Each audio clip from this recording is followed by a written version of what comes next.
کتاب کا عنوان رسول اللہ صلی اللہ علیہ وسلم کے آنسو۔ جب ابو طالب نے حضرت محمد صلی اللہ علیہ وسلم کی آنکھوں میں آنسو دیکھے تو اپنا دل پکڑ کر بیٹھ گئے۔ جب رسول اللہ صلی اللہ علیہ وسلم نے مکہ مکرمہ میں عام تبلیغ شروع کی تو کفار مکہ اس کو روکنے کے لیے متحد ہو کر میدان عمل میں آ گئے۔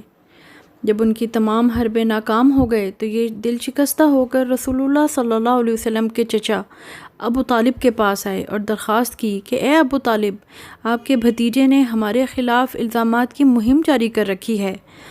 ہمارے معبودوں کی مذمت کرنا، ہمارے دین میں طرح طرح کے عیب نکالنا، ہمارے عقل مندوں کو بے وقوف بنانا اور ہمارے بزرگوں کو گمراہ کہنا محمد کا روز کا معمول بن چکا ہے۔ اس کی ایسی تقریریں سن سن کر ہمارا کلیجہ شق ہو چکا ہے۔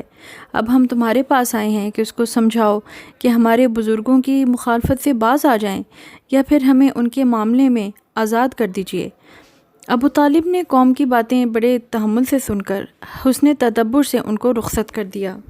رسول اللہ صلی اللہ علیہ وسلم کی تبلیغی سرگرمیاں سدا جاری رہنے والی تھیں اور وہ رہیں۔ آپ صلی اللہ علیہ وسلم لوگوں کو دعوت اللہ دیتے رہے۔ قریش نے جب دعوت اسلام کو پہلے سے زیادہ پھیلتے دیکھا تو یہ دوسری مرتبہ ابو طالب کے پاس حاضر ہوئے اور عرض کی کہ صاحب، ہمارے پہلی دفعہ آنے سے تو کوئی فائدہ نہیں ہوا۔ آپ کا بھتیجا اسی طرح اپنی سرگرمیاں جاری رکھے ہوئے ہے۔ بخدا اب ہم مزید صبر نہیں کر سکتے۔ اے سردار ابو طالب، اگر آپ اپنے بھتیجے کو ان باتوں سے نہیں روک سکیں گے تو پھر ہماری اور تمہاری جنگ ہوگی، خواہ ہم برباد ہو جائیں یا آپ۔ یہ دھمکی دے کر یہ لوگ لوٹ گئے تو عمر رسول سر پکڑ کر بیٹھ گئے کہ اب کیا ہوگا؟ یہ لوگ میرے یتیم بھتیجے کے خلاف کیا سوچ رہے ہیں؟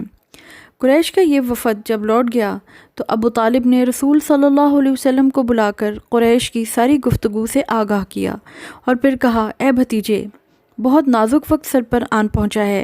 خدا را مجھ پر اور اپنی جان پر رحم کرو۔ مجھ پر ایسا بوجھ نہ ڈالو جسے میں برداشت نہ کر سکوں۔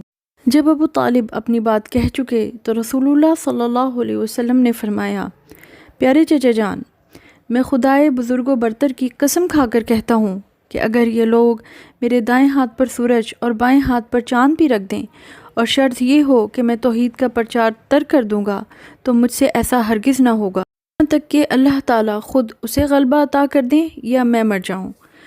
راوی کا بیان ہے کہ اس کے بعد رسول اللہ صلی اللہ علیہ وسلم کی آنکھوں میں آنسو بھر آئے اور رحمت للعالمین صلی اللہ علیہ وسلم چچا کے پاس سے اٹھ کر کھڑے ہوئے۔ نبی صلی اللہ علیہ وسلم کی آنکھوں میں آنسو کا آنا اور آپ کا یوں اٹھ کھڑے ہونا ابو طالب کے لیے تو بہت ہی غم کا باعث بن گیا۔ طالب اس منظر کو دیکھ کر دل پکڑ کر بیٹھ گئے۔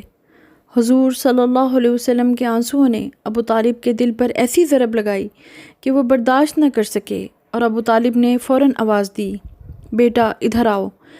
ہادی برحق صلی اللہ علیہ وسلم آئے تو ابو طالب نے کہا، اے نور نظر، تمہیں جو کرنا ہے کرو، جب تک میری جسم میں جان ہے تم پر آنچ نہیں آنے دوں گا۔